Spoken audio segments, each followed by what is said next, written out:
मत्थेण वंदामि एक सामायिकी आज्ञा। करेमि भन्ते सामा इयं सावज्जं जोगं पच्चखामि जाव नियमं मुहूर्तम एगं पज्जुवसामि दुविहं तिविहेणं न करेमि न कार्वेमि मनसा वैसा कायसा तस्य भन्ते पडिक्कमामि निंदामि गरिहामि अप्पाणं वो सिरामि। एक सामायिक काल तक 5 आश्रव 18 पाप सेवन का त्याग है। 5 बार नवकार मंत्र।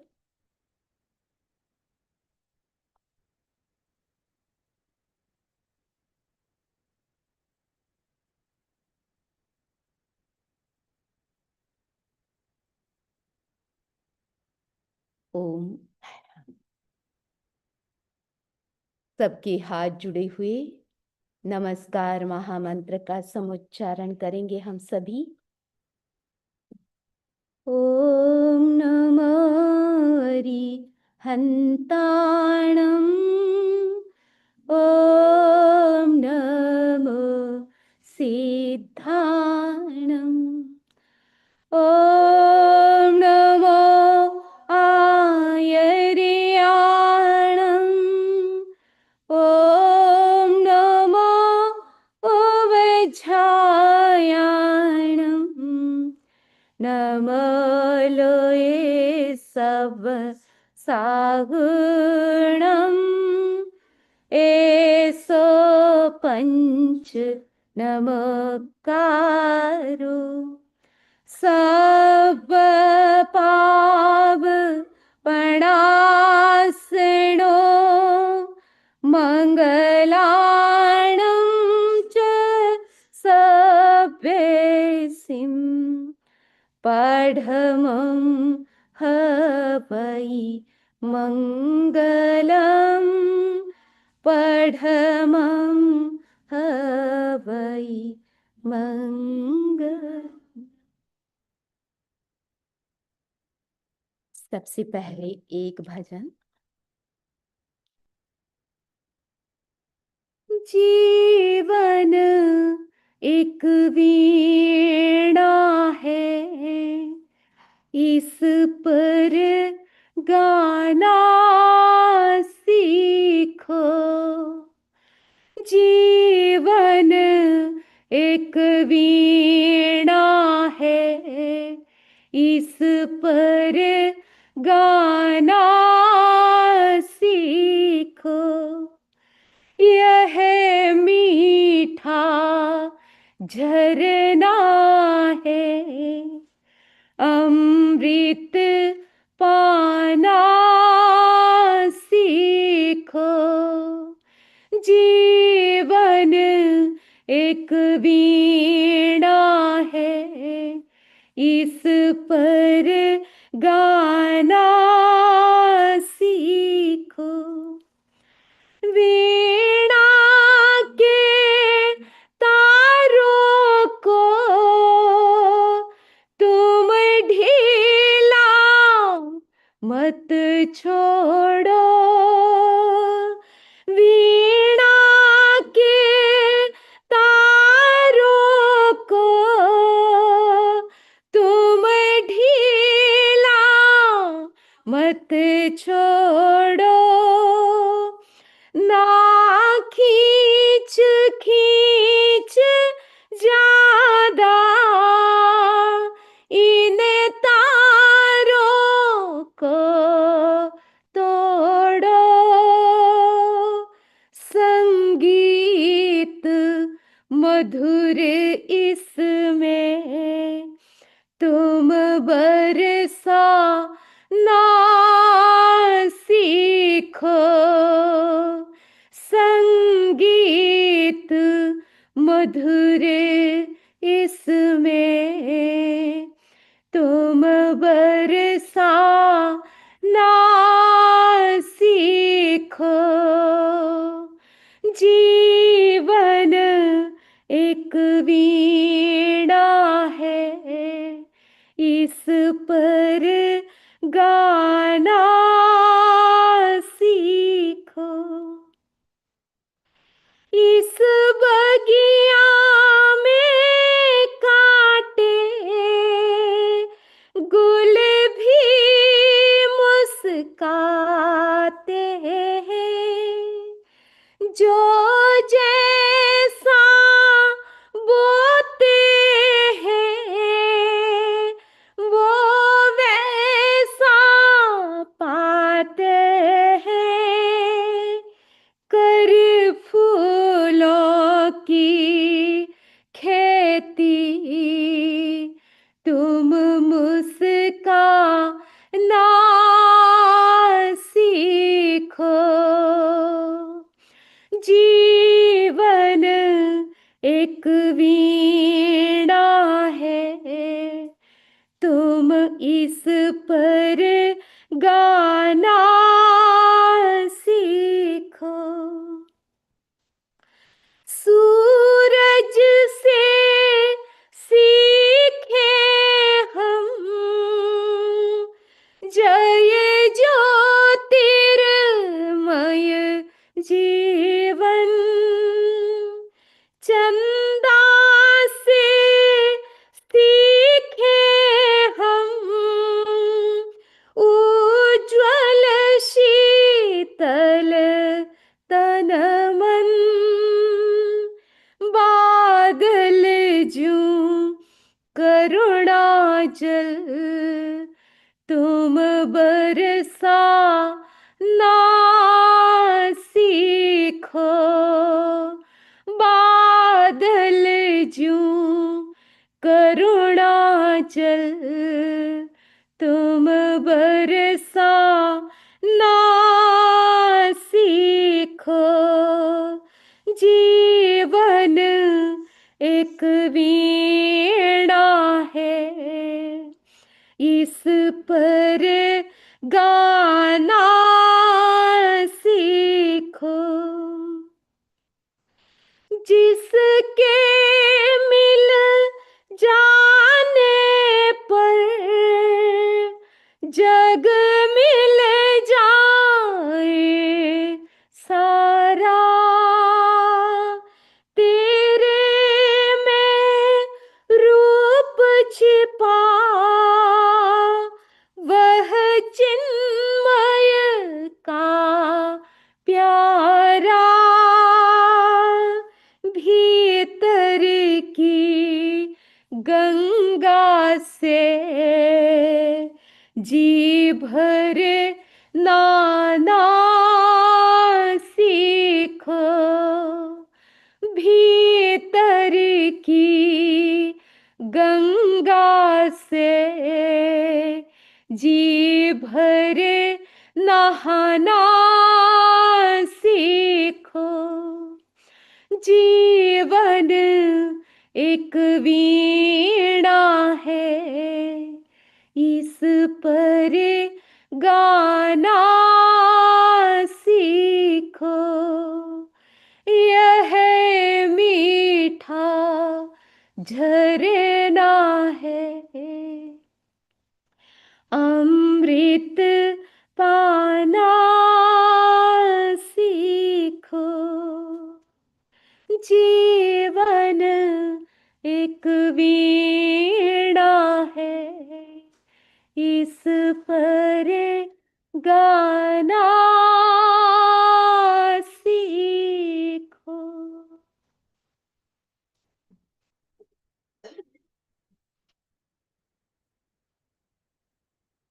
वीतराग परमात्मा महावीर को नमन। परमाराध्य गुरुदेव की चरणों में वंदना।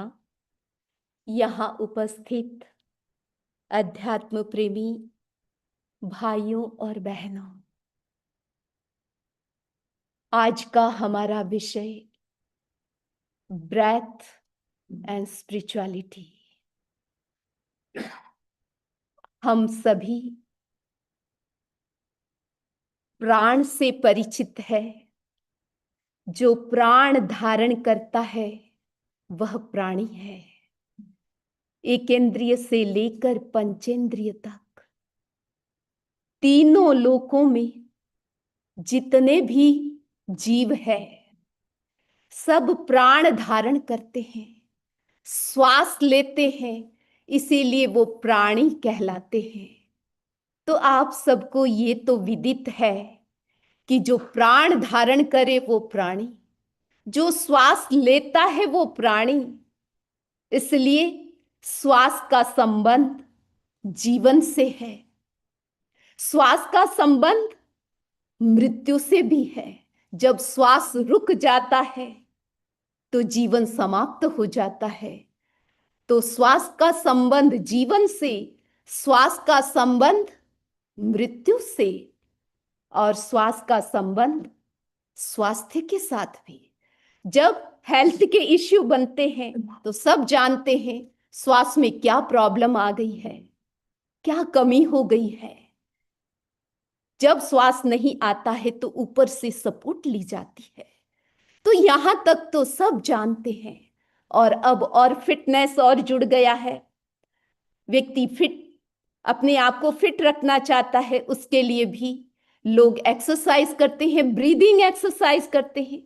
एक भाई से पूछा बहन ने कि आपका ये फॉरहेड बहुत ग्लो करता है, क्या कारण है? तो भाई ने कहा मैं रोज प्राणायाम करता हूं, मैं रोज ब्रीदिंग एक्सरसाइज करता हूं। तो लोग ऐसा सुन करके भी जो नहीं करते हैं वो करना शुरू कर देते हैं। क्यों? क्योंकि फिट रहना चाहते हैं। तो यहां तक तो आप सब जानते हैं, लेकिन ये बात आपको नहीं लग सकती है कि श्वास का संबंध स्पिरिचुअलिटी के साथ भी है, धर्म के साथ भी है। क्या कभी आपने सोचा कि श्वास और धर्म, ब्रेथ एंड स्पिरिचुअलिटी, इसका क्या संबंध है? आज आप सब ये बातें भी सुनेंगे कि क्या संबंध है, और आप सब ऑलरेडी जानते भी हैं, आप सब करते भी हैं कि आपका श्वास कैसे आपकी स्तुति के साथ, आपकी भक्ति के साथ, आपके मंत्र के साथ, आपके प्रतिक्रमण के साथ, कायोत्सर्ग के साथ कहां नहीं जुड़ा हुआ है। बात इतनी है कि बस सब कुछ याद रहता है, लेकिन जो याद रखने वाला है, ये श्वास जो जीवन देने वाला है, जिस पर जीवन टिका हुआ है, उसको हम भूल करके बैठे हैं। इसीलिए ये सारी बातें, उसका जो संबंध है उसके बारे में भी सबको इतनी जागरूकता नहीं है। जानते हैं लेकिन जागरूकता नहीं है। तो बस आइए आज हम जानेंगे इस 20th सेंचुरी का एक ग्रंथ मनोनुशासनम, जिसकी रचयिता आचार्य तुलसी, जिन्होंने योग का ग्रंथ लिखा। सब लोग जानते हैं कि योग का संबंध पतंजलि से है, लेकिन कोई ये भी नहीं जानता है, बहुत कम लोग जानते हैं कि योग का संबंध जैन और योग भी है। जैन योग भी प्रचलित है, जैनों में भी योग का अपना स्थान है। तो हमारा ये स्वाध्याय चल रहा है, और स्वाध्याय के अंतर्गत हम चर्चा कर रहे थे डिटॉक्सिन एंड डिसिप्लिन, कि कैसे हम शुद्धिकरण करें और कैसे हमारा सेल्फ डिसिप्लिन उसको इम्प्रूव करें। तो इस विषय में आहार, इंद्रिय, इसके बारे में चर्चा की थी। आज हम ले रहे हैं आनापान, यानी श्वास। श्वास की शुद्धि कैसे करें, श्वास को इम्प्रूव कैसे करें, कैपेसिटी कैसे बढ़ाएं, और श्वास के साथ उसका संवर और निर्जरा, यानी आत्मा की शुद्धि और आत्मा के साथ संवर, कर्मों का बंधन, उसको रोकना है। तो निर्जरा और संवर, उसका भी क्या कनेक्शन है, उससे कैसे शुद्धि होती है, उसके बारे में आज आप जानकारी लेंगे। एक राजा भगवान बुद्ध के पास में पहुंचा, दर्शन किए, वंदना की, और उसको एक बड़ा आश्चर्य नजर आया। जब आश्चर्य जागता है भीतर में तो जिज्ञासा पैदा होती है, जिज्ञासा से प्रश्न पैदा होते हैं। तो राजा ने प्रश्न किया कि भगवान, मेरे 12 राजकुमार हैं, बड़ा राजमहल है, और लग्जरियस लाइफ जीते हैं।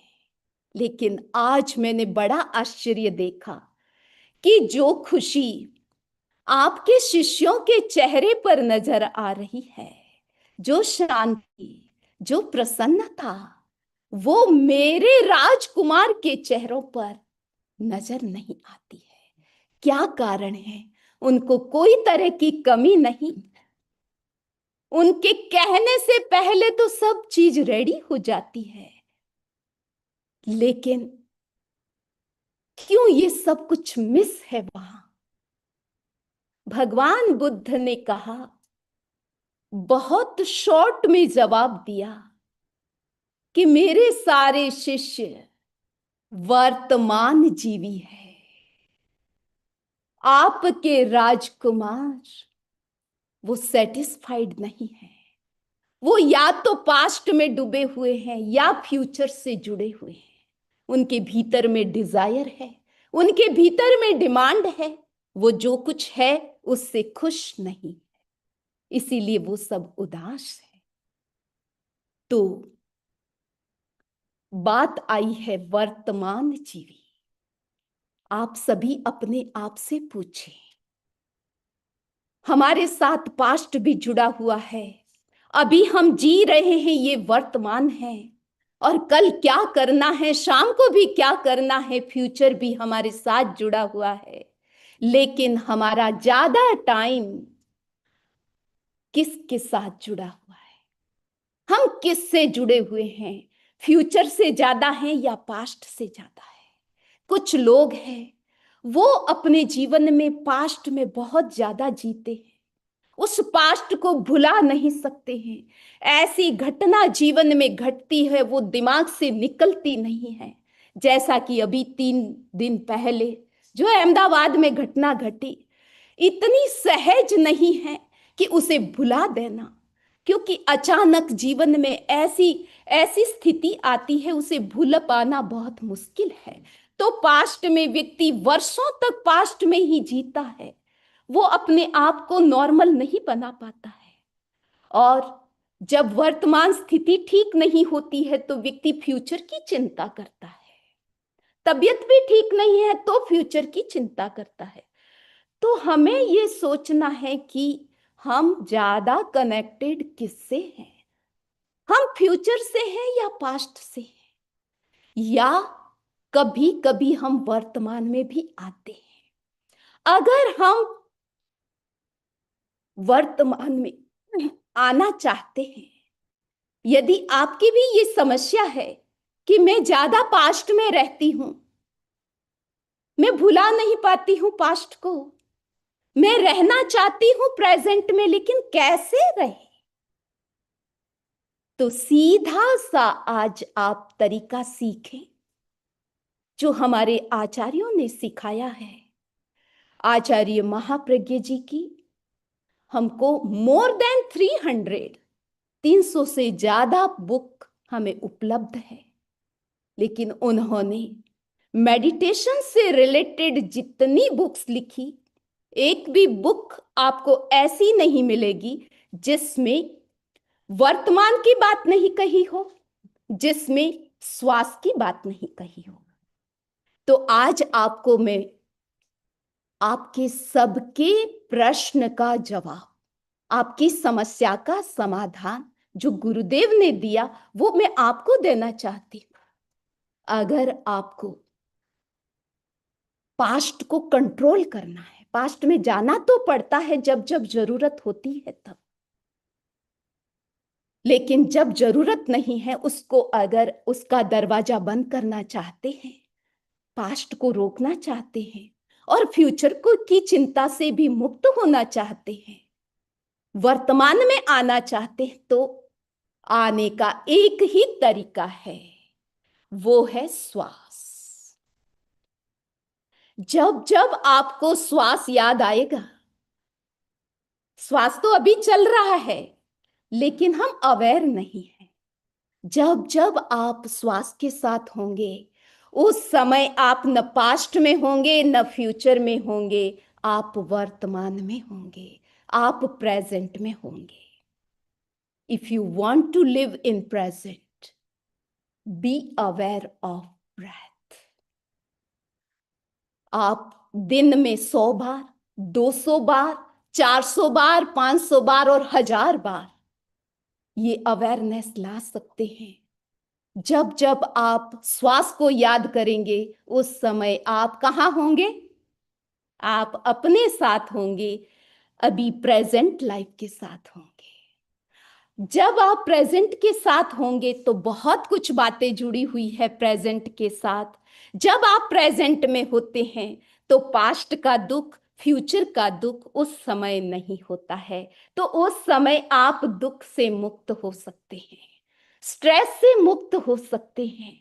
इसीलिए ये प्रेजेंट में रहने की कला ये सबको नहीं आती, लेकिन हम सबको आ सकती है यदि आपका अवेयरनेस जागे, श्वास के प्रति अवेयरनेस जागती है तो आप प्रेजेंट में अपने आप आ जाते हैं। जब आप प्रेजेंट में आते हैं तो आप स्ट्रेस मुक्त हो सकते हैं, आप दुख मुक्त हो सकते हैं, और इससे और आगे बढ़ें तो राग और द्वेष से भी मुक्त हो सकते हैं।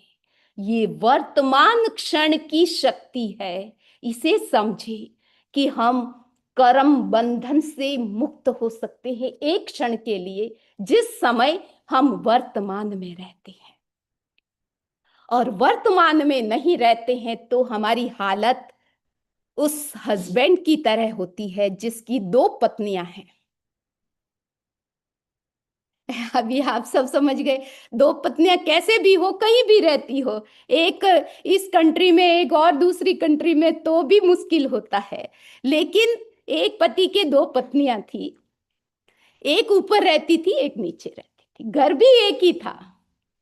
अब एक नीचे एक ऊपर, दोनों का टाइम बंधा हुआ था कि कब वह हस्बैंड को ऊपर जाना है, कब नीचे रखना है, सब फिक्स था। एक दिन भूल से हस्बैंड को नीचे जाना था, उसका वो टाइम फिक्स था, लेकिन वो ऊपर जाने लग गया। जैसे ही नीचे वाली पत्नी को पता चला कि वो ऊपर जा रहा है, टाइम तो यहां का है, तो वो भागती भागती गई और उसने क्या पकड़ा? पैर पकड़ लिया, नीचे से पैर पकड़ लिया। और ऊपर वाली पत्नी को पता चला कि भूल से आए हैं तो अब जाने नहीं देना है, तो जाने नहीं देना, तो उसने हाथ पकड़ लिया। तो ऊपर वाली ने हाथ पकड़ लिया, नीचे वाली ने पैर पकड़ लिया। अब एक नीचे खींच रही है, एक ऊपर खींच रही है। उस पति की हालत क्या होती है? ऐसी ही हमारे जीवन की हालत होती है जब हम केवल पास्ट में और केवल फ्यूचर में जीते हैं। तब हम जीवन का जो असली आनंद है वो ले नहीं पाते हैं, हम रियल लाइफ को एंजॉय नहीं कर पाते हैं। इसलिए जरूरी है कि आप श्वास को समझें। और श्वास को भूलते हैं तो क्या क्या होता है? अभी हमने गीत सुना आप सबने कि ये जीवन भी एक वीणा है। ये प्रकृति का जो रिदम है वो केवल नेचर में ही नहीं है, आपके नेचर में भी है। आपकी लाइफ भी एक नेचर है। वो रिदम कैसे टूटती है, कब टूटती है, उसे समझना है। जब जब हमको श्वास हम भूलते हैं, हम अपने आप को भूलते हैं। जब श्वास भूलते हैं तो वर्तमान से हम दूर हो जाते हैं, वो लॉस्ट हो जाता है। और जब हम श्वास भूलते हैं तो क्या क्या होता है? सबसे बड़ी प्रॉब्लम जो होती है वो आपके सामने है। जब हम श्वास के प्रति सजग नहीं होते हैं तो हमारी श्वास की जो रेगुलरिटी है, नियमितता है, उसमें एक ब्रेक आ जाता है। और जो श्वास की लेंथ है, सहज श्वास की जो गति है, उसमें भी कमी आ जाती है। तो श्वास क्या हो जाता है? शैलो हो जाता है और इर्रेगुलर हो जाता है। ये दो प्रकार की बातें हैं और ये हमारे लाइफ की एक पुअर कंडीशन है। ये क्वालिटी लाइफ की कंडीशन नहीं है, ये पुअर लाइफ की कंडीशन है। इसीलिए श्वास को समझना बहुत जरूरी है। अब आपके कई प्रश्न, उसका समाधान दिया जा रहा है कि श्वास के साथ एक्सरसाइज है, प्राणायाम जुड़ा हुआ है और ब्रीदिंग एक्सरसाइज है। तो प्राणायाम से रिलेटेड कई प्रश्न आपके होते हैं। अब हम श्वास की को इम्प्रूव करना चाहते हैं, श्वास से कनेक्ट होना चाहते हैं, तो उसके कई प्रयोग हैं। लेकिन प्रश्न है कि मैं जब श्वास लेता हूं तो लंबा तो ले सकता हूं, लेकिन जब छोड़ता हूं तो बहुत छोटा होता है। ये समस्या आपके साथ है या नहीं? भाइयों के साथ है? कभी कभी आप लेने को कहते हैं तब लंबा ले तो लेते हैं, छोड़ने को एकदम आधे सेकंड में छोड़ देते हैं, बिल्कुल फास्ट छोड़ देते हैं। और हाँ, ये भी बात, आपका प्रश्न, सारे प्रश्नों के जवाब हमने आप पहले से ही सोच के रखे थे कि आपकी समस्या हो सकती है। तो पहली चीज है कि कुछ लोग श्वास को लंबा ले सकते हैं लेकिन छोड़ने में लंबाई नहीं होती है। तो कोई बात नहीं, उसका कोई साइड इफेक्ट नहीं है। यहां लिखा हुआ है 100% रिजल्ट्स, 0% साइड इफेक्ट्स। अगर आप लंबा श्वास लेते हैं और छोटा छोड़ते हैं, उसका भी आपको लाभ है। क्या लाभ है? एक्सचेंज प्रोग्राम होता है भीतर में। बाहर से श्वास लेते हैं, भीतर कार्बन डाइऑक्साइड है, तो वो बाहर ब्लड से उसको बाहर लाना है हमें, और ऑक्सीजन हमको भीतर देना। तो दोनों का एक्सचेंज प्रोग्राम अंदर होता है, उसको समय चाहिए। इसीलिए अगर आप लॉन्ग ब्रीदिंग करते हैं तो ये प्रक्रिया अच्छे से होती है। आपके शरीर में ऑक्सीजन की का लेवल है वो कभी इम्बैलेंस नहीं होता है। तो ये अगर आप कर सकते हैं कि आपका लंबा श्वास है, छोटा प्रश्वास है, तो भी नो प्रॉब्लम। दूसरा आपकी बात कि आप श्वास छोटा है लेकिन लंबा छोड़ सकते हैं, एक्सहेलेशन आपका लॉन्ग है, तो भी कोई बात नहीं। ये भी प्रयोग यहां बताया गया कि आप लें उससे डबल छोड़े।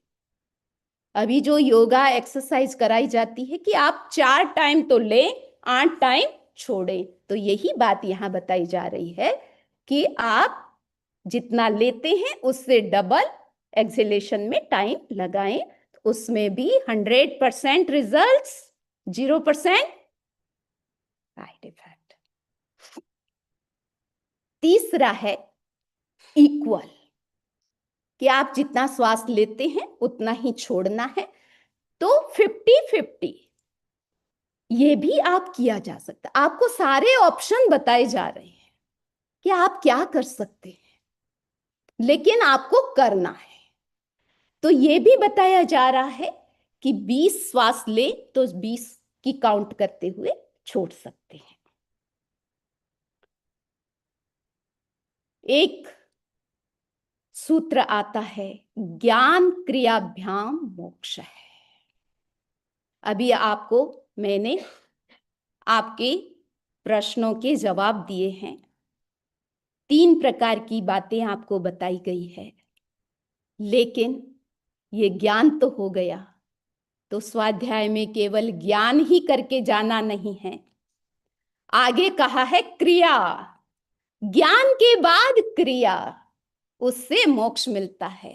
तो यहां मोक्ष की बात बताई गई है, लेकिन मैं आपको प्रैक्टिकल बात करती हूं कि जब आप अपने जीवन में कुछ रिजल्ट लाना चाहते हैं, आप अपने जीवन में कोई ट्रांसफॉर्मेशन लाना चाहते हैं, करना चाहते हैं, तो केवल नॉलेज से कुछ नहीं होना है, क्योंकि नॉलेज आप सबके पास भरपूर है। आप जब कभी वॉकिंग कर रहे हैं, जॉगिंग कर रहे हैं, रनिंग कर रहे हैं, कुकिंग कर रहे हैं, ड्राइविंग कर रहे हैं, आप ज्ञान तो ले रहे हैं, आपके पास ज्ञान की कमी नहीं है। लेकिन बात इतनी है कि जितना ज्ञान है उसका एक्शन कितना है, एक्शन कितना है।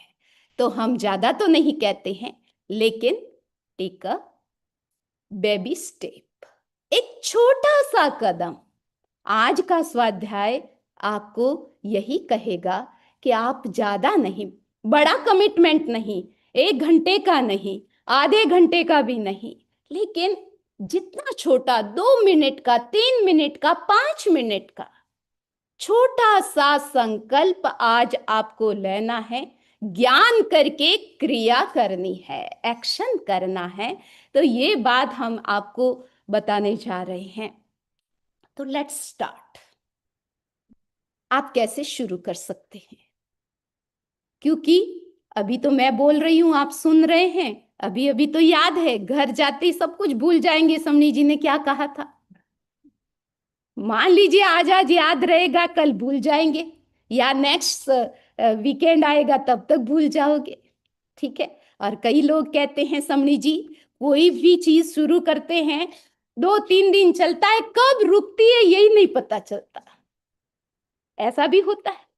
तो फिर आज का हमारा जो प्रोग्राम है, हम नहीं चाहते हैं कि आप ऐसे रुक जाएं, तो हम आपके लिए प्रोग्राम लेके आए हैं। अभी ध्यान का एक ऐप आता है, प्रेक्षा मेडिटेशन ऐप। प्रेक्षा मेडिटेशन आप याद रखना, नोट कर लो, ये स्लाइड आपके सामने है। प्रेक्षा मेडिटेशन ऐप है, उसको आप डाउनलोड करोगे तो आपके लिए ये जो ब्रीदिंग की बात चल रही है उसकी एक्सरसाइज, छोटी सी एक्सरसाइज विजय भाई करते हैं शायद, और रेगुलर चल रहा है, चल रहा है। They added a new feature. Do 7 days in a row, you get 10 points each day. If you miss a day, you lose 10 points. So that's a good thing. तो इसीलिए मैं आपके लिए ये सब प्रोग्राम लेके आई हूं कि आप प्रेक्षा मेडिटेशन ऐप डाउनलोड करें। उसमें छोटा सा है बॉक्स ब्रीदिंग का प्रयोग है, आप देख रहे हैं यहाँ बॉक्स ब्रीदिंग का, और ये गाइड मेडिटेशन है। उसमें आपको गाइड किया जाता है, उसमें बेल बजती है, तो बेल बजती है तब आपको इनहेल करना है, वापस बेल बजेगी होल्ड करना है, बेल बजेगी एक्सेल करना है, बेल बजेगी आपको आउटसाइड होल्ड करना है। इस तरीके से आपको करना है।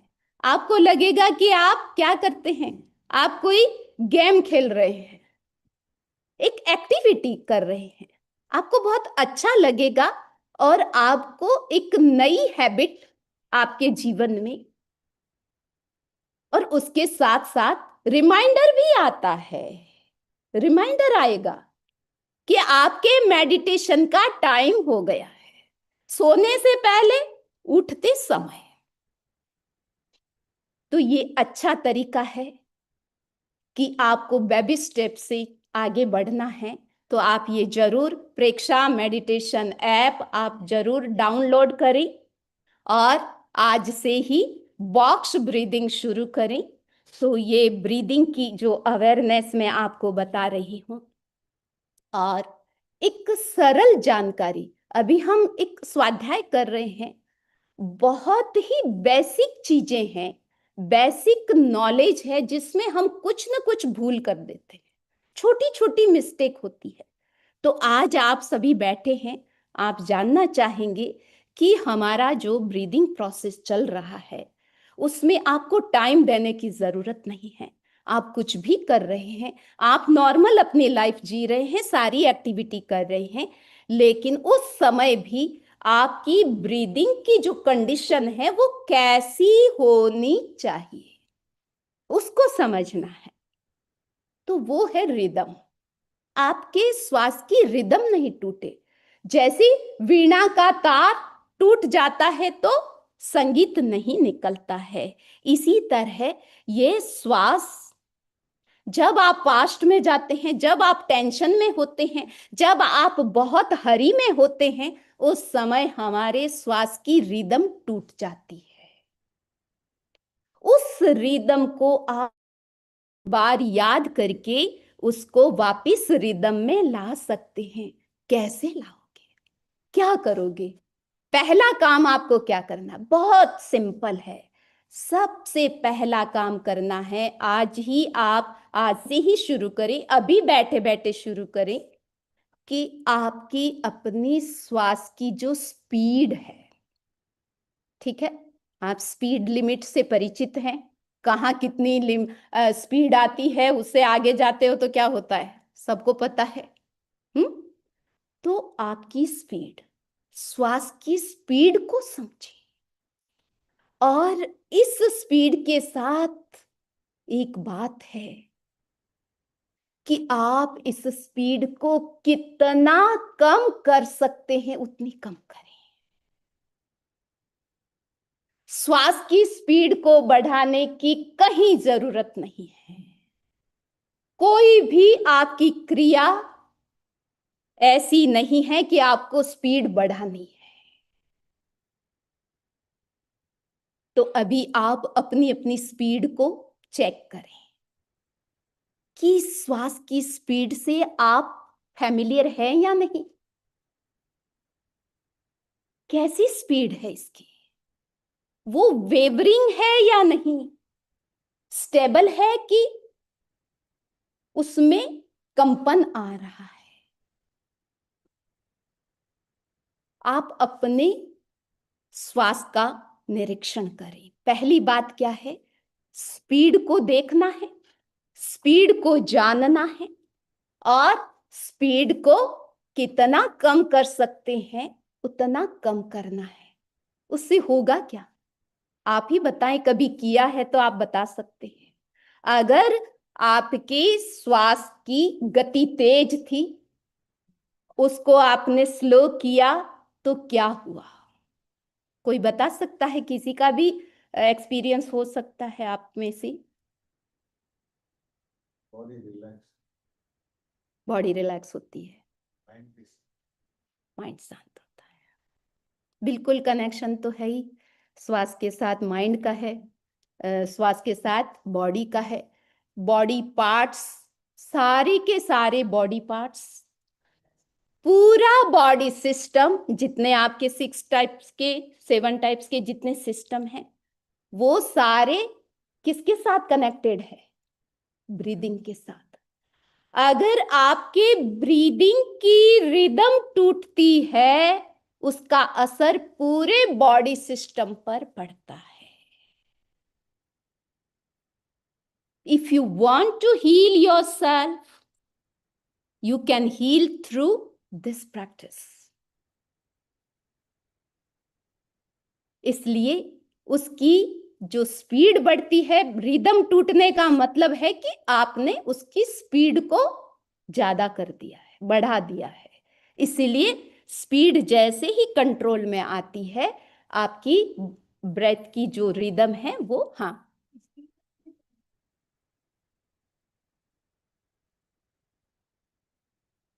स्पीड को मैंने अभी बताया ना, चेक करोगे आप अपने श्वास को, जब चेक करोगे कि कैसा है उसका, तो जैसे ही आप ब्रीदिंग पर फोकस होते हो, तो उसकी जो स्पीड है वो ऑटोमेटिक कम होने लगती है। बात है अवेयरनेस की। और आप जैसे ही फोकस होते हैं, आप करके देखिए कि आप जैसे ही फोकस होंगे, आप अपनी स्पीड को जानेंगे, जानते जानते ऑटोमेटिक वो रिदम में आ जाएगी, उसकी स्पीड कम हो जाएगी। तो ठीक है, तो आपकी स्पीड कम करनी है। दूसरा है, श्वास आप छोड़ते हैं तो बहुत फास्ट एक साथ छोड़ देते हैं, तो ये भी रिदम तोड़ता है। ठीक है, तो आप देखिए कि रिदम में आप जिस स्पीड से आप गए थे, उसी स्पीड से आपको बाहर आना है। ये स्पीड सेम है, सेम स्पीड, सेम टाइम। अगर 5 सेकेंड लगाए थे तो 5 सेकेंड वापस लगाना।